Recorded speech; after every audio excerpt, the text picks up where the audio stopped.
Bakit marami nagpapa-member sa IMG? Kasi pag member ka ng IMG at nag-i-invest ka sa mutual fund, zero load na every time na nagta-top up ka. Ibig sabihin, wala nang charge every time na magdadagdag ka sa investment mo. So dito pag-usapan natin yung effect ng zero load.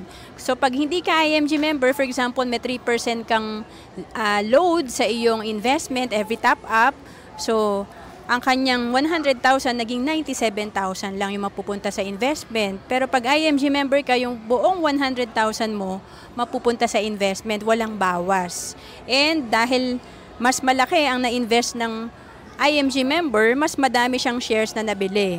12,146. Pero pag hindi ka IMG member, 11,872 lang. Ito yung sa sample natin na 8.23 ang per share na halaga. And then, after 10 years, sample natin dito, lumago na yung value ng per share.